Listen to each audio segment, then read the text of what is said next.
Whether you're dreaming of a retirement with sand between your toes and a cold one in your hand, hitting the road to chase the winds of adventure, or spending time with your grandchildren, this show is intended to help you get there. Welcome to Coasting in Retirement with your host, Josh Knoll. You've worked too hard throughout your career to spend your retirement worrying. So sit back, kick up your feet, because we've got lots of financial tips and tricks to share to help you get exactly where you want to be.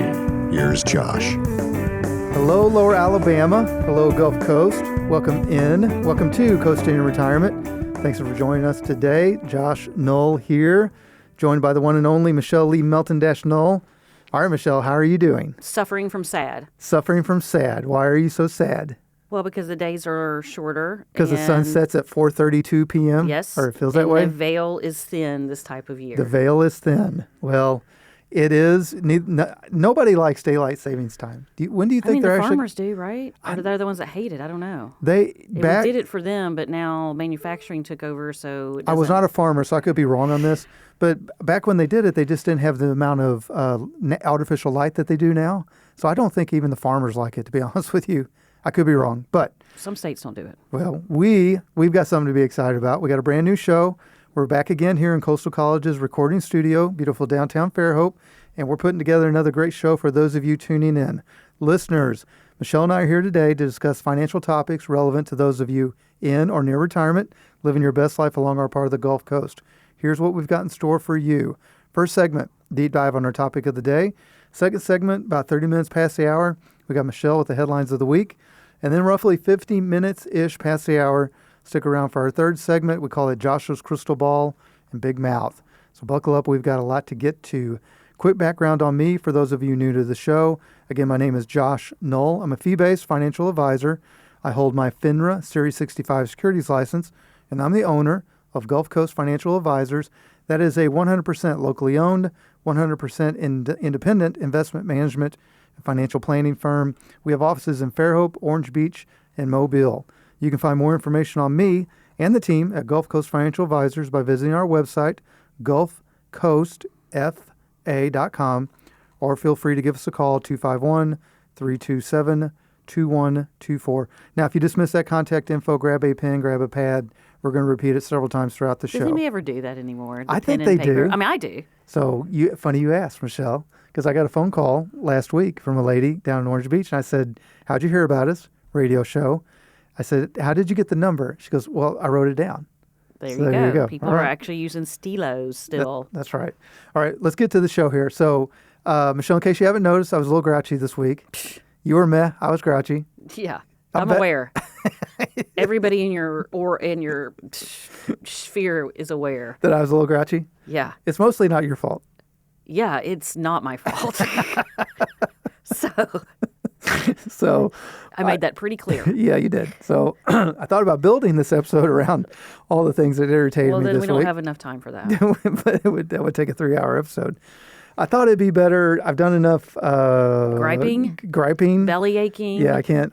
We need a radio safe word for what I was doing. But it did lead me to a specific situation that it irritated me, but more for my client, which is now my client, and it actually benefited our firm.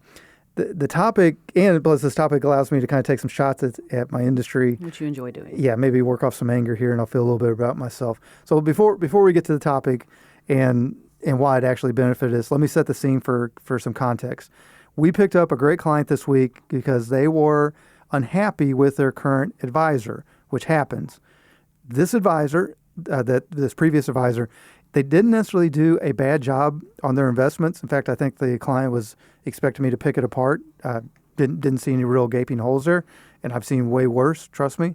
But he made two critical errors. First, while he put some of his clients, or this particular client's investments in advisory accounts, similar to what we do at Gulf Coast Financial Advisors, he also carved out a part of their assets into an annuity, which in and of itself is not necessarily a bad thing, but right. He did it without a lot of explanation as to why and how and what he was doing, and which I know why he did it, but money. Yeah, made a nice commission. But he locked up a decent chunk of their money for 10 years, and they kind of knew it. They kind of knew what was going on, but they didn't know the full thing. And then the second thing was, the bigger part, and probably the more important thing, is that this advisor thought that just serving as a broker and or an investment manager was enough, that he didn't need to provide financial planning services to his client. And in this particular case, especially around the sale of the annuity, he didn't feel it was necessary to call this client back in a timely manner. All right? Okay. Yeah. How well would would you be happy with that? No. Nobody should be happy with that or tolerate that. Now, so the topic of the day. From a professional or friend. Correct. So the topic of the day is going to be around, for those of you listening that still work with kind of an old school broker like this, where part of the exercise was a transactional thing where there wasn't a lot of explanation and there definitely wasn't a lot of follow up. Or for those of you brokers actually listening in, you probably won't like our topic of the day, because what we're going to do is explain to you, for any of y'all that still use this old style broker, why that broker is a dinosaur, and why, if your financial advisor isn't primarily using financial planning first in the process and they only handle your investment management, they too are going the way of the dodo bird in our business. Mm-hmm.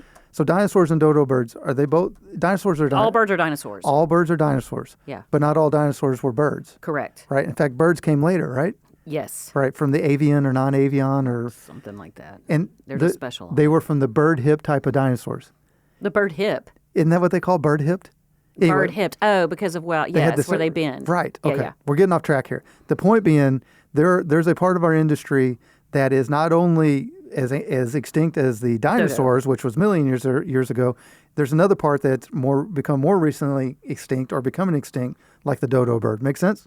Yeah. Okay. Do you know why it's called a dodo bird? I don't. Because it would just sit on other birds' nests all the time. Right. It didn't take care. It just like. Well, I do know that So it actually helped other birds. Right. I know the name itself was not it just didn't have any natural predators. So when humans arrived, it didn't know how to defend itself, and it ran off. It still right. I didn't know that. Yeah, that's true. All right. Back to our main thing. So before we get into this, the point of the episode today, or the topic of today, is if you brokers in our industry, if you're still working with a broker, your broker's gone the way of the dinosaur. Or if you're still working with somebody that does not lead or at least incorporate financial planning, they're the dodo bird, and they may just not know it yet. They don't know that guy might find it in that show that I want to see that we can't. He might. He's looking. But before extinct or not extinct, extinct or alive, I think is what it is. I think you're right. Yeah. Well, let's speaking of broker, let's do a quick definition, a compare and contrast of what do I mean when I keep saying broker, and I'm talking about financial advisors and financial planners. Okay. Okay. The crucial comparison for anybody that's trying to figure out the difference between these two is primarily around each. I know the answer to this. Okay. Well, one is legal duty, and the other is how we're paid. What's your definition? Well, I knew the legal duty one. Okay. So let's start with that. Okay. A broker has a legal duty of what standard? It's a standard suitability. Suitability. Which just sounds weak. So suitability standard. Yeah. Which. Like, very simplistic means they're barely doing. I don't know. It's suitable, but I mean that's not a good that's not a good adjective. Well, what it means is if they sell you a product, all they have to prove is that product was suitable to your situation. Okay. All right. Now, when you're on the financial advisor side, now of course we're assuming when we say financial advisor, folks, that's such a broad term. For sake of argument today, we're talking about people that work with registered investment advisory firms or RIAs. Gulf Coast Financial Advisors, my firm, is an RIA, or they're a CFP, a Certified Financial Planner. There's usually a lot of cross-pollination among those two terms. Ew. But the broker style, which is usually on the commissions-based side, which we'll dive into a little bit more. Right, the money part. Like Michelle said, they're in the suitability standard, whereas the RIA or the CFP is on the fiduciary. Right. All right. Fiduciary. What's your definition of that for I give what I think is the legal definition? Well, it is a legal definition. I mean, it's a legal standard, right, for your money. It means that, at least from my industry, it means we must always act in our clients' absolute best interest. Yeah. That's right. We have to keep their best interests at all times when making decisions, okay? Also, one of the primary differences between a broker, or sometimes there's what's called a registered rep, which I need to back up. The advisor this client that we onboarded this week, the new client, they were using a duly registered rep, and they just didn't know. Whoa, that is a mouthful. It's a lot, right? Duly registered rep. Right. Okay. It allows somebody to deal both in the fiduciary fee-for-service side and also in the commission suitability side. Now, is that something that you would suggest? Or is there's some kind of ethical slippery slope with that? There's conflicts of interest. Okay, that's for sure. ethics. Right. There's conflicts of interest. So professional ethics, maybe not necessarily moral. So think of ones. this way: when you're on the fee-based fiduciary side of the investment management, when you're an RIA or a CFP, there is no financial incentive for you to recommend one type of investment over the other, right? Right. Now, of course, you want to recommend investments that grow because typically you're paid on those Your assets AUM. and on AUM, and you want that to grow so that your pay grows. But if you pick between product A and product B, there's no financial incentive to do so. Contrast that with the broker side or the registered rep side. You could have two annuities sitting side by side, Michelle, that look almost identical, but because one company is trying to gain business or maybe carve out take some market share in like a fixed index annuity, they're offering a higher commission. And in exchange for that higher commission, maybe the payout to the client isn't as advantageous compared. Okay. And so if you're humans operate on what they're incentivized. If you're in that situation, unless you're just a really ethical producer, you're going to pick the one that We've seen pays the out. movies, Josh. We've seen Right. the movies, right? Okay. Brokers, generally speaking, they're going to be, most of the things that they do are going to be tied to transactions Right, and product money. sales, right? Whereas on the RA side, the financial advisor and financial planning side, we're looking more at comprehensive financial planning and advice. We're trying to help clients achieve not just financial goals, but really life goals. And the relationship, it's just a completely different side of the industry. Now, to be fair, longtime listeners know that I came up on the insurance side. So I came up on the suitability, broker side, and I eventually grew into the fee-based financial planning side. So it doesn't mean that if someone starts there, that it's the end of the world. My point is, you should not end up there. Mm-hmm. If you're still on the broker side, I'm sure there's some really talented stock pickers out there still. Maybe, I don't know. But if you've got somebody that is simply making their money off of you from just doing transactional type of work, and which means that they need to have transactions in order to generate income, Whether they're good for you or not. whether they're good for you or not, is this something that if you don't pay attention to our industry, what I'm telling you all is that part of the industry is 100% becoming the dinosaur or the dodo bird. It is becoming extinct. And some would argue, I think Aptus would argue that it's already extinct. All right, makes sense? Yeah, but then what are those day traders doing all day in the stock exchange when you see them running around? Well, so if there are still day traders, right? Right. Most of them function for themselves. Okay. Right? Yeah, which I think's fine. Yeah. You know, I mean, that's your own money. And okay, I get it. There's a lot of advisors and investment management guys in our industry and gals that kind of look down, thumb their nose at some of the individual day traders. But I mean, It's just their stuff. if you've got a niche or you've got an interest or unique talent, I say go for it. Hedge those things. Well, that's what I was going to say. The problem becomes with some of those. We saw this in Point Clear, where a guy had great success at being his own day trader. Mm-hmm. He started telling people, "Hey, I have beat the market for 10 years straight. You need to give me your money so I can do the same thing." Well, guess what? He didn't even have the right licensing to work. Anybody can work with their own money, duh. Yeah. But you have to have certain securities license to work with other people's money. He did not have this. So you took this day trading experience that he had, plus this lack of license, and what we hear the number was, not to pick scabs for anybody listening that was dealt with it, but it was tens of millions that got lost, which is terrible. Not good. Okay. All right. Why have brokers, out of everything that we just lined out there, why have brokers, what's some of the reasons that they have become outdated or even extinct? Hollywood. Yeah, movies have not helped them. It'll be funny. No one's ever made about a movie about a fee-based or fee-only financial advisor because we're really boring. We're like one step away from how a CPA operates.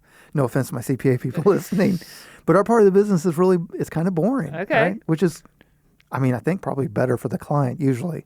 I don't know. You were talking about gold and stuff. You had to learn some stuff about gold. I mean, that was kind of interesting and fun because it's coming back. Right. Yes. Yeah. We had got enough questions around it that we needed to do a little more research on some of the gold and silver funds that are out there. But putting all your money, that's a tangent, obviously, but putting all your money or a significant amount of your money into gold or precious metals is not the answer, no matter what commercials you're seeing, on certain cable news networks. Part of what got the broker was there in that, and nowadays, Michelle, maybe you realize this, maybe you don't, but inside of your qualified investment accounts, you at some point in time, the people that represented you quit accepting for there to be a commission every time that a transaction would happen. Not only did they stop accepting for that commission to be paid, but they also, the industry as a whole, said there's no reason for there to be transactional fees on something that is relatively easy to do now because technology has caught up. The first one that really pushed that to the forefront would have been a name that you know very well. It would have been Charles Schwab, right? So on Charles Schwab's platform, at least from the advisor perspective, working with our clients, as long as we use ETFs and individual stocks, we have no transactional fees. Sure. Right? Yeah. So you literally can, for those of you all interested in having a brokerage account or an advisory account or an IRA or something like that, and you're worried about how much baked in costs it have, as long as you stick to ETFs and stocks, you're going to have minimal to no costs associated with it. And then you get over to what's the value proposition. So again, if you're still working with somebody that their thing is, hey, I can find you 1,000 shares of something that's going to make you a bunch of money and all that. Okay, fine. I'm not saying that that's got no value. What I'm telling you, folks, is as you start thinking about this, especially for those of y'all that have never worked with a financial advisor or financial planner, as you start thinking about the path you want to go on, you got to think about what's going to have the most utility in your life. Most of y'all are very busy. And so when you finally make the decision to reach out to a financial advisor, a financial planner, a broker, sometimes you don't know what type you're reaching out to, and we're going to give you the questions to ask. But if you're doing that, you want to look at if I'm spending money with this person, how am I getting the most bang for my buck, the most value? And in my opinion, the most value is when you can go with a fee-based or a fee-only that does comprehensive holistic planning. What does that mean? No, I like the sound of holistic, though. That's a good tagline. It is a good tagline. That means that not only, in addition to just handling the investment management, which every good financial advisor should be able to handle investment management. That should be, it's not the entire leg of the stool, but it's an important one. And if your financial advisor tells you that they don't understand how to read financial statements or then you need to walk out. Or they don't know what AUM is. Any of that. If they tell you that the stock market confuses them, then you're not dealing with a financial advisor, you're dealing with a salesperson. But with that holistic planning, somebody needs to be able to do tax planning and tax strategies. Not tax preparation, that's the job of an accountant or a CPA. Right. But tax planning, tax strategies. They need to be able to work with qualified professional attorneys around your estate planning. They need to work with qualified professionals around your risk management, i.e. your insurance planning. We work quite a bit with Jay Stubbs at Providence Partners around that. They need to be able to do income planning, cash flow, retirement planning, all these things that fall under the financial planning umbrella of a comprehensive financial planner that also handles your investment management in a non-commission type way. Any questions on that stuff, Michelle? Is that making sense? I mean, I know it makes sense because I know, and I get it. It's a lot, right? It's a lot, but yeah, I get it. Okay, good. You get it. Well, I get it. I mean, I hope the listeners, you paid attention. Right, for sure. Yeah, and I went to law school and graduated. We have a higher duty, for our clients. You have to do fiduciary baked in, right? Yes. You can't just say, well, I'm going to do We're expected. I'm going to chase ambulance, so I'm going to be suitable. To be even more reasonable than just the reasonable standard of care. Right. Okay. Well, and so while we're talking on that note, when we're talking about investment management in your financial planning should be the engine. It should not be the map, okay? So what that means is if you want to have an advisor that has a planning first focus, that means that we're going to set goals and we're going to work on the GPS coordinates to attain those goals. We're going to look at where are our soft spots, where do we need to have risk mitigation. And again, I mentioned this earlier, but there needs to be conversations around, again, I'm not a tax professional. I'm not a CPA. I'm not even what anybody would even call an accountant. But I know how to do tax planning. I know how to incorporate tax strategies into our financial planning. I have a really useful tool with our Right Capital financial planning software that we use. Allows us to do tax planning. Allows us to look at any downside risk around insurance. Allows us the really powerful analysis around cash flow. Allows us to incorporate in estate planning. And then what many would argue is the most critical role. It allows us to do behavior coaching.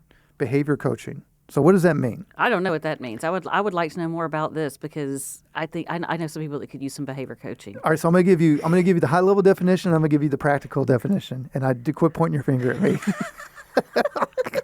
I had a rough week internally. It's not even over, and it's mostly not your fault. That's right. All right.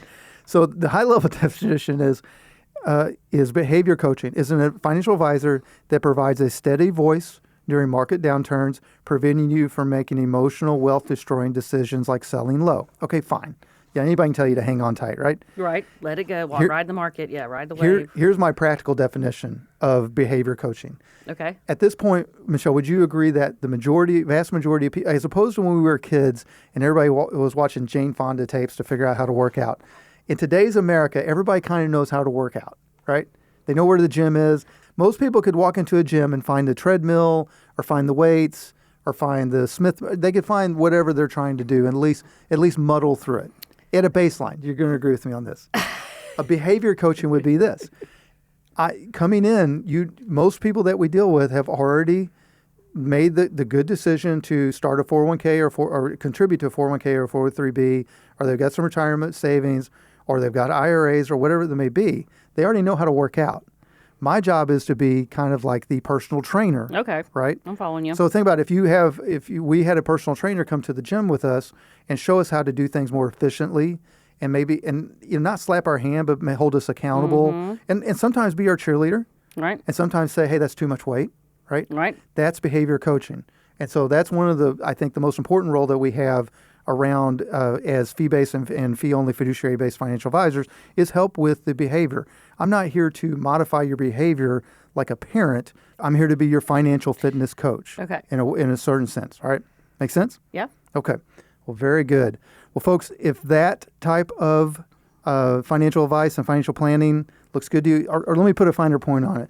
If you'd like to expand your conversation beyond just what fund manager is fractionally better than the other, what stock over the other, which is all fine, that's all great. But if you really want to have a conversation about how a comprehensive financial plan can help take your financial anxiety way down, can also help you achieve better financial results overall, because you're looking at the entire plan, then we encourage you to reach out. You can call us at 251-327-2124 or find us on the website. That's gulfcoastfa.com. So Gulf, like the Gulf of Mexico, Coast, FA is in financialadvisor.com. On the site, there is a blue button in the upper right-hand corner. If you will click that, that will put something on my calendar.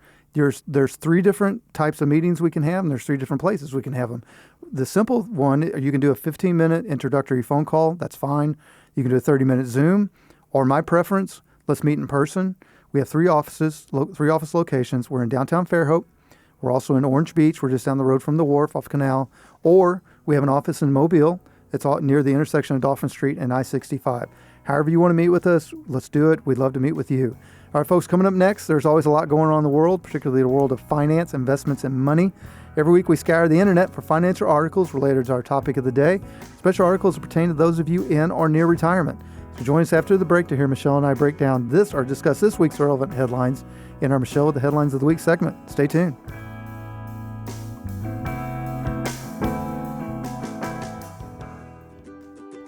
A multidimensional financial services company, Providence Partners serves the needs of independent insurance, financial, and employee benefit professionals. The team at Providence Partners serves other business professionals like property and casualty agencies, registered investment advisors, community banks, and benefit brokers to assist in their clients' risk management planning. Whether an individual or business owner client, this planning includes income replacement protection, planning for extended healthcare costs, family needs, and generational transfers of wealth. At Providence Partners, we give you access to industry specialists. Those specialists focus on business succession, business owner planning, family and household protection, estate planning, planning for that income loss, or planning for long-term care solutions. Providence Partners is an Alabama-based company. We have offices in Birmingham and along the Gulf Coast. Our website is providencepartners.org, and you can reach us any of the working days. Welcome back to Coasting Retirement. Your host, Josh Knoll here. So as we discussed before the break, every week we scour what Michelle calls the interwebs for financial articles that pertain to those of you in or near retirement. Our job, or at least we tell ourselves it is to help you all understand how these headlines impact you, especially when it comes to your money. Now, quick note, if you want to read our referenced articles yourself, we include the hyperlinks, the article links in our show transcript, which you can find on our website, gulfcoastfa.com. Just go into the podcast tab, find the episode you want to listen to, and look for the article links. With all that said, without further ado, here's Michelle with the headlines of the week. Okay, our first article of the day comes from the Social Security Administration itself. It still exists. And it's a big one for retirees. It's titled Social Security Announces 2.8% Benefit Increase for 2026. And this affects 71 million beneficiaries, I read. So the article confirms that the cost of living adjustment, or COLA, for 2026 will be 2.8%, translating to an average increase of about $56 per month for the typical retiree, bringing the average monthly check up to around $2,071. This COLA is based on inflation data captured in the third quarter of this year, which is why it comes out in October or November. While any increase is good, the article notes that this is among the smallest COLA increases since 2020. Boo. Is a 2.8% COLA enough for retirees to keep up with the actual rising costs they face, especially when we talk about things like healthcare and prescription drugs, which often seem to increase at a much higher rate? But everything's more expensive now because food's crazy. Yeah, I mean, so the short answer is probably not. Right. I mean, that's I hate to say it's that. a shame that it's low. I mean, since 2020. Yeah. Well, so I'm looking at it here. The last increase was 3.1%, and that wasn't that long ago. Man, so the cost of living increase in 2025, 2.5, nearly 71 million Social Security beneficiaries. Yeah. Nearly 1 in 5 Americans. We are getting older. Yep. And yet, so let's back up. Because Social Security, it's funny. I thought about this the other day, Michelle. Do you remember when we were in the 1980s, when we would have been both, preteens and then teenagers at some point during that? Didn't it seem like Social Security got beat on quite a bit? Like there was a lot of, do you think it was a Reagan thing? There was a lot of negative. I think it was a Reagan thing. A lot of negative news around Social Security, right? Well, I think there still is. I mean, I'm still very skeptical. Well, but it was against Social Security. It was more about how we can't afford all of these lavish benefits, right? Lavish. But I think part of that has changed because the people that were bashing it back then are now getting it. Yeah, right? and not griping about it. And not griping about it. Or they're griping because they're not getting enough. Not getting enough, and they're worried about it going away. Sure, right? I'm worried about it going away. And folks, I think regular listeners will recognize what I'm about to say. Social Security is the greatest social financial experiment in the history of mankind for reducing poverty among the elderly population. I don't have the numbers in front of me, but I took elderly poverty down by a factor of 10x at a minimum. So it's really important and it cannot go away. That said, with inflation going on like it is, we've got a problem. And I wish I could tell you all how to fix it. I'd say the biggest thing is there's a big argument to be made, and then there's a small practical argument to be made. Let's do the small practical argument. The small practical argument is this. This goes back to our opening topic about how important it is to have a comprehensive financial plan. Even if you're living off, say, like a pension and Social Security, or maybe you got some qualified plan assets like a 401k or something like that, you need to be able to stitch all those together in a financial plan so that just in case we don't get this inflation thing licked anytime soon, that you've got the ability to look at what happens to your accounts if you start taking distributions from other places that maybe you hadn't been taking distributions from. That's really, really important because you can break glass in case of emergency and think it's only going to happen for a short time period taking this money out of these accounts. But if you do these, sometimes if you let that go on for a year or two or longer, the drawdown risk of that is significant. It's like the Matterhorn. I mean, it can cut years off of the longevity of your investments. Then on the bigger issue, which is a problem we're not going to solve with this radio show, but at some point we're going to have to address the fact that if we keep running these deficits, these monster deficits, big ones, if we keep pumping more new money into the system, new money has to go somewhere. It's like water; it just doesn't disappear. It goes somewhere. Now, sometimes it benefits the stock market. Sometimes it benefits fixed income and interest rates and things like that. But it goes somewhere. What it does for certain is degrades the value of your dollar, that is a technical definition of inflation. So as long as that keeps happening, you're going to always be fighting this inflation battle. We're going to have to get somebody in at some point. That was the other thing that we talked more about Well, in they're the not 80s. changing that rate either because they just had a meeting. The Feds did. That it, yeah, but back to the don't seem 80s. excited. I mean, so we just gave a negative Reagan, which you and I both like Reagan. Let's give a positive. He actually talked about reducing the federal deficit, and actually, I think he He made did. it. Yeah, I think right? he did. Yeah. We need Because somebody. he inherited Yeah, a they big inherited a mess, deficit, right? yeah. So we need somebody that's serious about that again. We need politicians to take the federal deficit serious again. Yes, for All right. sure. All right. That and $2 will get you a cup of coffee at a gas station. Actually, I got a Coke for 98 cents the There other you day. go. That was amazing. Okay. All right. All right. Our next article addresses one of the biggest hurdles for most people seeking professional guidance. That is the belief that a financial advisor is only for the wealthy. The article is from U.S. News and World Report and is titled How to Find a Financial Advisor If You're Not Rich. It immediately shifts the focus away from asset minimums and toward finding advice that is accessible and affordable. The piece strongly advocates for fee-only planners who charge by the hour, a fixed project cost, or a monthly subscription retainer, making comprehensive planning available to those who don't have a large investment portfolio. So, Josh, given this variety of affordable options, what is the single most important first step a non-rich client should take before starting any search for an advisor? Well, it's funny. On the last show that we did, I had Sam Driver on, and we were talking about certain bills that were related to accredited investors and quote unquote wealthy people. Bills is in legislation? Thank you. Okay. Thank you for clarifying that. And I think you'll find this interesting, Michelle, because according to this federal legislative bill you're talking about, the definition of wealthy was an individual that made $200,000 per year, Okay. and a couple making $250,000. Okay, now that's a nice income. We don't want to belittle anybody that's not making that, but that's a broad number there.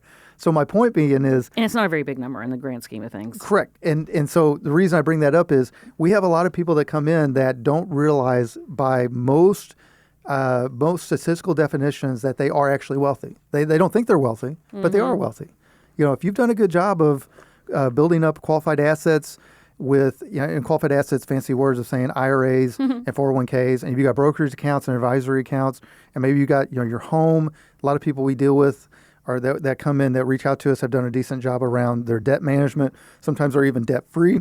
If you've done this, you may not feel like you're wealthy, but actually you're kind of wealthy. Congratulations. Congratulations. That's right. So, I always talk about you're doing better than you think you are. Yeah, good. Because we see a lot of stuff. All right. Now, So is that first to make sure they have that? No, I'm not worried threshold? about that. Okay. No, I wouldn't teeing that up for that. That's good foresight on you, but no, you're wrong.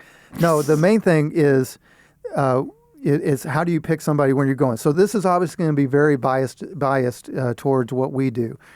Again, back to the opening segment, there is a lot of the word financial advisor gets used on a wide variety of different people that literally have, outside of, working in the industry, we really don't have a lot in common.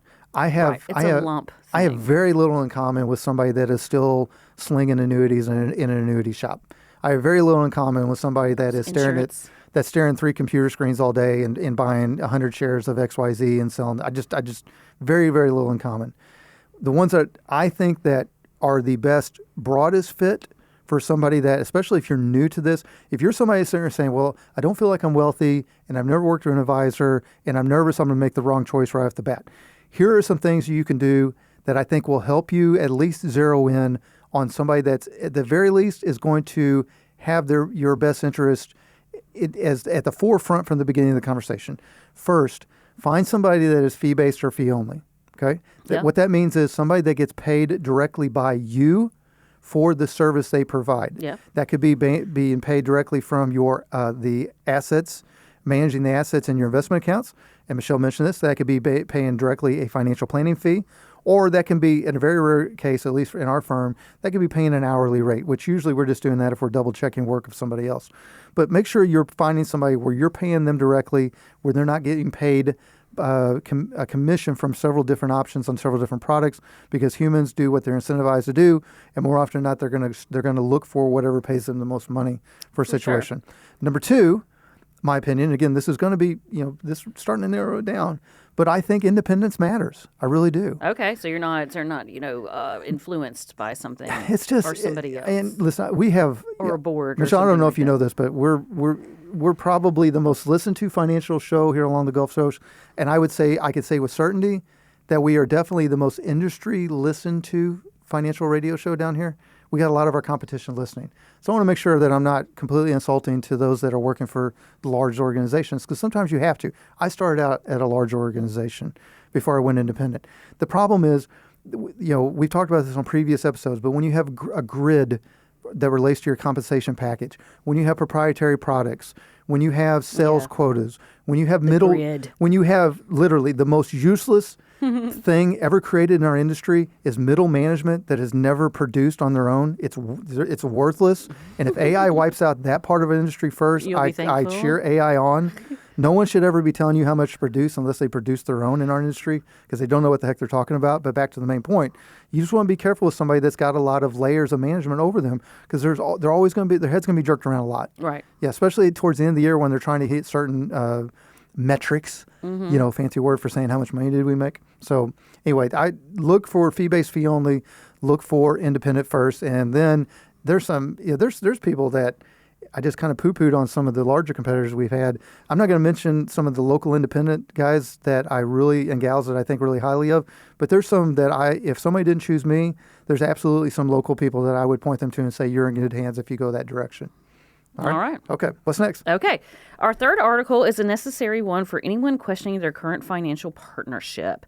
The headline is Seven Signs It's Time to Fire Your Financial Advisor. This piece from MarketWatch breaks down common but unacceptable scenarios, such as when your advisor is not a fiduciary for all advice, is impossible to reach, or stuck you in an expensive investment strategy, such as an annuity, without a full explanation. Most critically, the article points to situations where the advisor fails to update your financial plan despite major life changes, like a marriage, new job, or inheritance. So, given that an investor's relationship with an advisor should evolve, what's the single clearest non-performance-based signal that a financial advisor has checked out of their duty to the client? So, there's two dirty secrets in our business. Ooh. Two big ones, right? Okay. Number one is no financial advisor is ever as busy as they say they are. There's like some kind of thing they do where, listen, financial advisors are busy, but one of the reasons that a lot of us get into this business is because You're not really busy? No, it's because you have the ability because you can scale it. This is this is a scalable business to a certain degree, right? So if your financial advisor says, I'm so busy and I can't talk to you for 2 weeks, find somebody else. That means they don't have a good process or system support system. Or anybody for that matter. And number two is most of the ones that have some type of minimum asset size to invest can't make their own asset size. Oh. So two dirty secrets in our industry. One, we're not as busy as we say we are. And two, a lot of us have a lot of advisors spend his money as fast as they make it. So that's going to strike a chord with that Bentley's not owned. Correct. Yeah, that's sucker leased. But so in this, it says signs that it's time to, so keep those two things in mind. Because number one, and the most important is a sign that it's ready for you to fire your financial advisor is if they're non-responsive, they don't listen, which is two separate things. If they're non-responsive, if they can't take the time to call you back, especially or shoot an email or a text these days. I mean, technology. Well, we is can't on text our in our side. business, but okay, good to know. Did you guys know, listeners? Did you know that? I did not. We cannot text. It's a heavily regulated part because you can't monitor it, right? But you should speak. I have a rule. If I haven't got back to you in 48 hours in business hours, but you do have this rule. That means that I'm something's wrong with me. Yeah, you're laid up somewhere. Something happened in a bad to me. way. I'm in a bad way. Yeah. Right. And and some of them, again, they're not as busy as they are. Even in the Costa Rican jungle. And like Michelle said, even if you hey, listen, most people are reasonable now. I don't know the answer to your question yet, or I haven't had time to address it yet, but I'm going to. Right. And I will get back to you. I'll touch base with you on Monday. Whatever. Not hard. And then the doesn't listen. A lot of that comes down to arrogance. For sure. This ties in. People in our industry think they know more than they do, and they look down on people, and it's not. It's just not. It's not. If they're trying to pigeonhole you into just some, money making. Right. Yeah. On this, 7 reasons to fire your advisor. I will tell you one of these. If they charge too much, no doubt. Yeah, be careful with that. You got to watch out what they're charging you. But performance is poor. Don't shop on performance. That's a losing game. if you will pick a fee-based or fee-only financial advisor from the get-go, especially if you can find an independent route, the performance is going to be important, but it's not. It's kind of like J.D. Gardner will say, as long as you get the asset allocation right, then the fund manager, pick a fund manager, becomes a little secondary concern. We'll talk more about that later because we're running a little short on time in this segment. But the main thing is, make sure if you don't have an advisor that doesn't have the time to communicate with you, find somebody new because we're not that busy.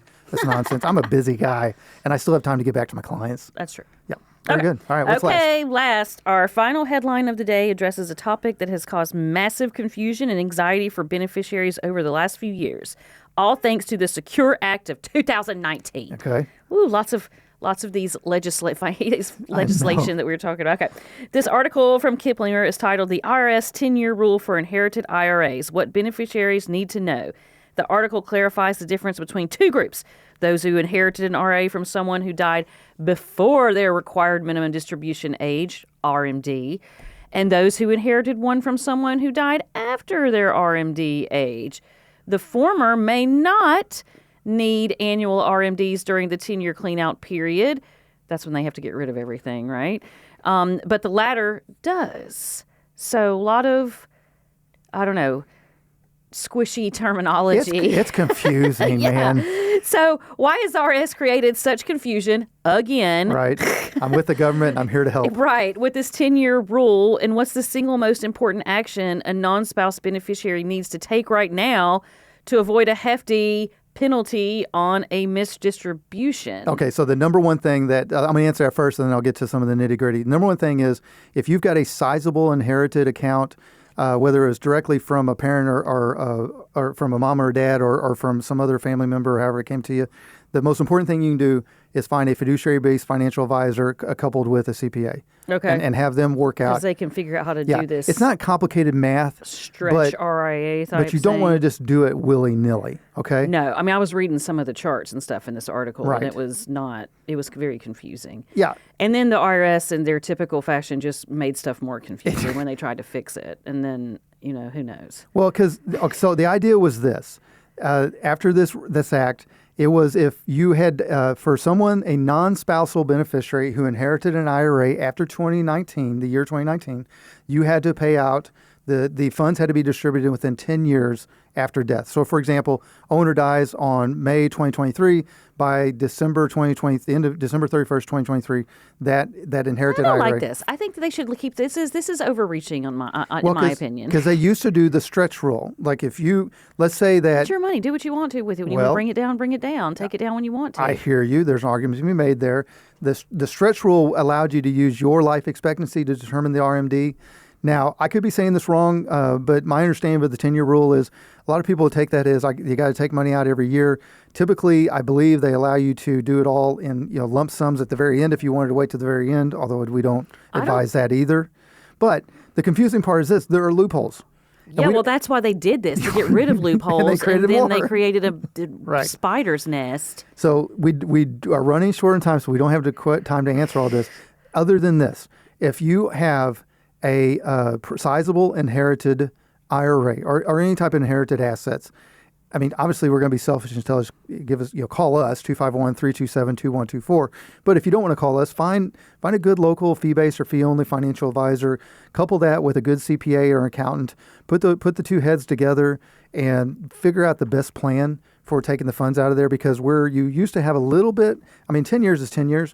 You used to have a little bit of breathing room and time you had time to overcome mistakes in your RMD selection. You don't anymore. Right. You got to figure this puppy out and get it right the first time. I wonder if it has a sunset clause. The article didn't mention that. I hope it does. Yeah. A lot of the stuff they have labeled as permanent, which is hilarious. No, it's not, because then they stretch it or change the sunset. Yeah. All right. Very good.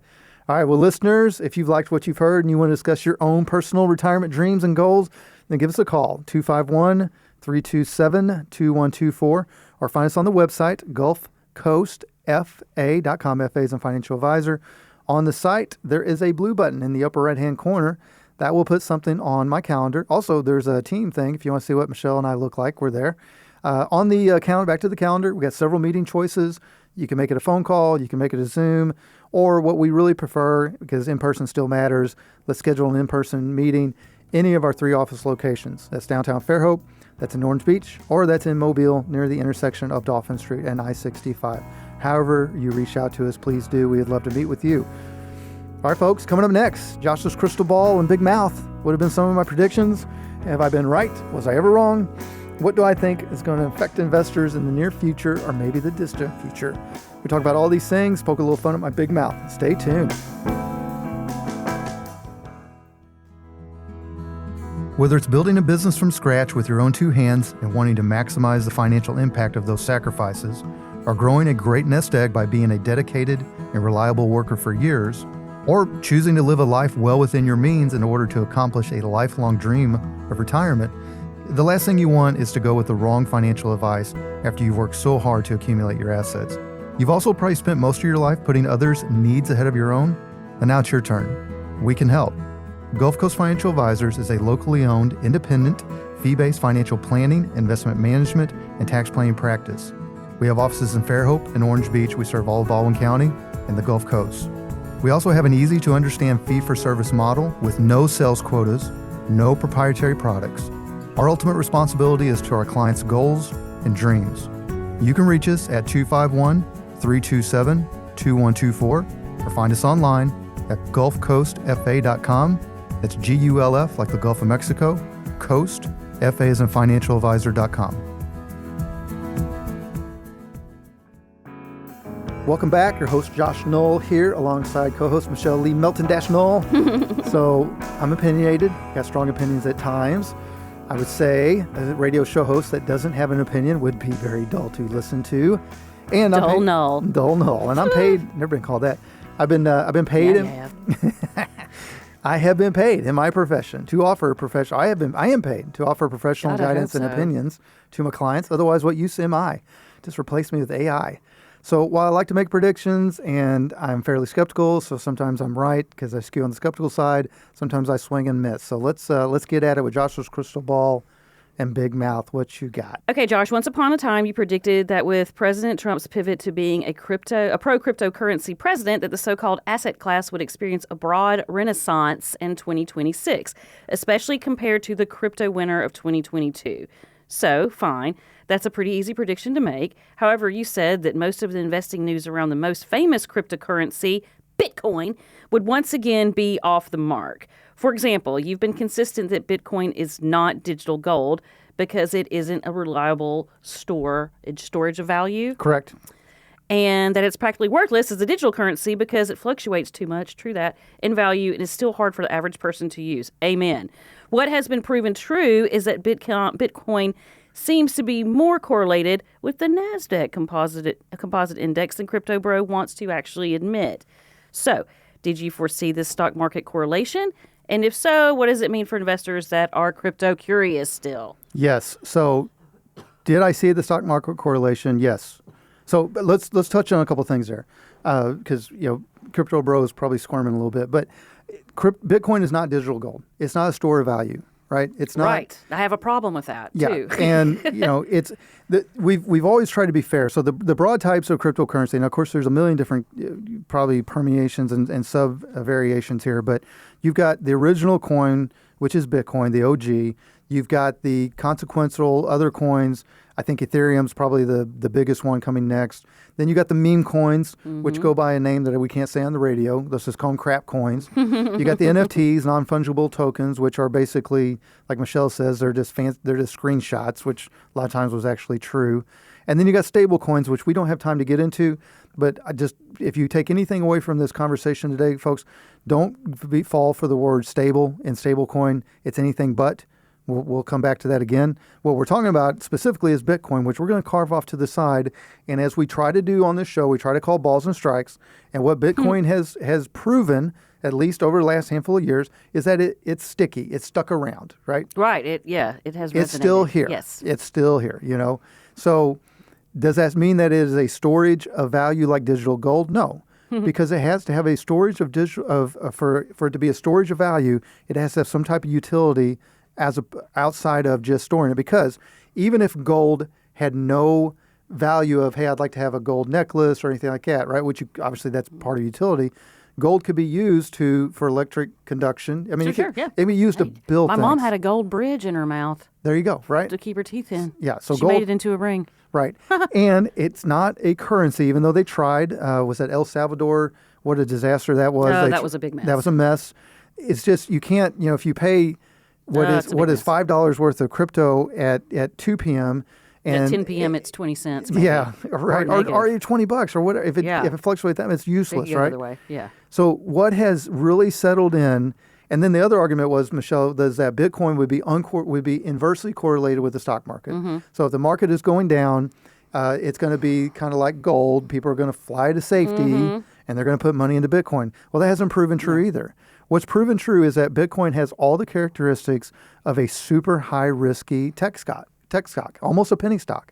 Like a penny stock. I mean, I can see that. If you look at Bitcoin and you compare it to one of the more heavily traded penny stocks over the last so long, or tech stocks, there's a lot of similarities there, right? So, and how do you know? I mean, how can someone say with certainty that it performs like a tech stock? Look at Bitcoin's performance relative to the NASDAQ over the last couple of years. It has not exactly followed it up and down, but it's pretty close. It's pretty close. So, what does this mean for the crypto curious? Let's wrap up this segment. It means that you stay away from NFTs and you stay away from meme coins, unless you just got money to burn and you like to gamble. That's fine, because that's all that is just fancy gambling. You also be very, very, very, very, very wary of stable coins. Do not buy anybody that tells you that stable coins are 100% safe. They're anything but. We'll talk more about that later. So that leads us down to the Bitcoin. As long as you can handle the volatility of what is more or less a tech-based penny stock, let it rip. Right? Just don't put all your money into it. Correct. Ever. Just have fun. So, very good. That's like gambling. Yeah, it's like fun stuff. Yeah, my crystal ball was pretty good there. But I had good guidance too. Some of my opinions on that. I reached out. I'm a consensus builder, as Michelle knows, and I reached out to a lot of people to get their opinion. And that was the one overriding opinion that I heard from people is treat it like a really volatile penny stock or tech stock, and you won't be disappointed or overly enthused. All right. Well, listeners. That is our show for the week. I want to give, you know what, let's do one more. Let's offer to reach out to us one more time. If you, listeners, would like to have a no pressure, no obligation conversation around your investing and your retirement and your financial planning and all those things related to that, why don't you give us a call, 251-327-2124, or find us on the website. That's gulfcoastfa.com. Again, FA is a financial advisor. One more time on that site, there's a blue button in the upper right-hand corner that can put a phone call, that can put a Zoom, or our preference, that can put an in-person meeting. There's no pressure, no cost, no obligation, anything like that. We have 3 office locations. We're in downtown Fairhope in the Portico development. We're in Orange Beach, right down the road from the wharf. And then we're in Mobile, near the intersection of Dolphin Street and I-65. We would love for you to reach out to us and come meet with us. That is our show for the week. I want to give thank you to my lovely co-host, Michelle Lee Melton-Knoll. Thank you. We're both in better moods now. Yes. It's our radiotherapy. Thank you for listening to our radiotherapy. Thank you to our show sponsor, that's Providence Partners and Mr. Jay Stubbs. Thank you to our awesome radio station, that is FM Talk 106.5 out of Mobile. And many thanks to the provider of our show music, that is local band Sloth Racer. What up, Franklin? Huge thank you to our show producer, that is my son, Peyton Knoll. And as always, our sincere appreciation for all of you out there that have been... We are grateful. It's that time of the year. Yes, we are. We are very grateful. Thanksgiving. Thank you for joining us on this journey. We'd love to be a part of your journey as well. So until we talk again, have a wonderful and productive week. This has been Coasting in Retirement with Josh Knoll. Gulf Coast Financial Advisors, LLC, known as GCFA, is a registered investment advisor offering advisory services in the state of Alabama and in such other jurisdictions where it is registered, filed the required notices, or is otherwise excluded or exempted from such registration and or notice filing requirements. Registration does not indicate or imply that GCFA has attained a particular level of skill or ability, nor does it constitute an endorsement of the firm by the Securities and Exchange Commission, the SEC, or any other state securities regulator. The Coasting in Retirement radio program serves mainly to disseminate general information, including those pertaining to GCFA's advisory services, together with access to additional investment-related information, publications, materials, and links. The publication of this radio show should not be construed by any client and or prospective client as GCFA's solicitation to effect or attempt to effect transactions in securities, nor should be interpreted as GCFA providing personalized investment advice or any type of professional advice or compensation wherever this program is broadcast. Any subsequent direct communication by GCFA with the prospective client will be conducted by a representative that is either registered or qualifies for an exemption or exclusion from registration in the state where the prospective client resides. Certain information, news stories, headlines, data, charts, graphs, figures, or statistics presented on this radio program may have been obtained from third-party sources that are believed to be generally reliable, but which GCFA may not have independently verified. GCFA does not and cannot guarantee the timeliness, accuracy, or reliability of any such third-party information and undertakes no obligation to update or correct any information that may become obsolete, unreliable, or inaccurate. This radio program also contains the opinions, views, and perspectives expressed by Josh Knoll and any other GCFA representative, which are solely their own and do not necessarily reflect the opinions, views, or perspectives of GCFA as a firm. Such personal views and opinions should not be construed as endorsements or professional advice from GCFA. GCFA makes no representation or warranty regarding the accuracy, completeness, or reliability of any information on this radio program and disclaims any liability for any direct or indirect loss or damage incurred from using or relying on such information. GCFA and Providence Partners are not affiliated, nor are any of their respective representatives.